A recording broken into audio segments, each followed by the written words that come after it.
శరీరానికి నువ్వు మంచివాడువా చెడ్డవాడువా అనే పని లేదు. రోగం వస్తూ ఉంటుంది, పోతూ ఉంటుంది. మన దేహాన్ని దేవుడు మట్టితో నిర్మించాడు. అనేక శరీర బలహీనతలు వస్తూ ఉంటాయి. మనం ఏమంటామో తెలుసా? కొంతమందికి రోగాలు వస్తే చేసిన పాపాలు ఎడకపోతాయి అంటాం. నోట్లో మాట. నువ్వేదో ఆరోగ్యవంతుడిగా ఆరోగ్యవంతురాలుగా ఉన్నట్లుగా. ఎప్పుడు కూడా ఇతరులని విమర్శించొద్దు, ఇతరులకి తీర్పు తీర్చొద్దు. ఎవరి పరిస్థితి ఏ విధంగా మార్చబడిద్దో ఎవరికి తెలీదు. రేపేం జరగనయ్యిందో నీకేం తెలుసు? జనానికి రోగాలు వస్తే ప్రార్థన చెయ్యి, అంతేగాని చేసిన పాపాల వల్ల రోగాలు వస్తున్నాయి అని దయచేసి ఎవరిని కూడా విమర్శించవద్దు.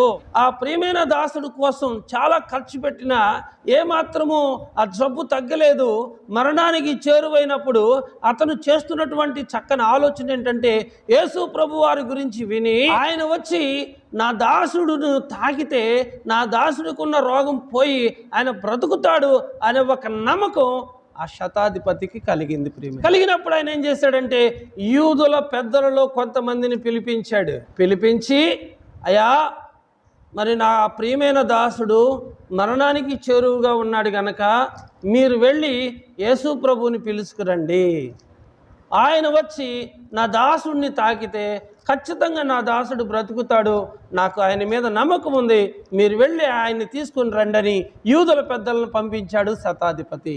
యూదుల పెద్దలు వచ్చి నీ వలన ఈ మేలు పొందుకొనుటకు అతడు యోగ్యుడు, అతడు చాలా మంచివాడు, చాలా నమ్మకమైన వాడు, నీ వలన ఈ మేలు పొందుకొనుటకు అతడు యోగ్యుడు. శతాధిపతి గురించి యూదుల పెద్దలు బతిమలాడుతున్నారు. ఎందుకు అంటే, అయ్యా అతను మన జనులను ప్రేమించి మన ప్రజల కొరకు మనమందరము దేవుణ్ణి ఆరాధన చేసుకోవటం కోసము ఒక సమాజ మందిరము ఆయనే కట్టించాడయ్యా.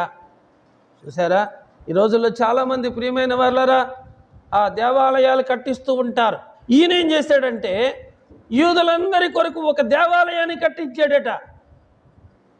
మరి ఈయన క్రైస్తవుడా అంటే కాదు, ఆయన అన్యుడు, దేవుడంటే తెలియని వాడు. ఆయన శతాధిపతి, ఒక పోలీస్ ఆఫీసర్ ఆయన.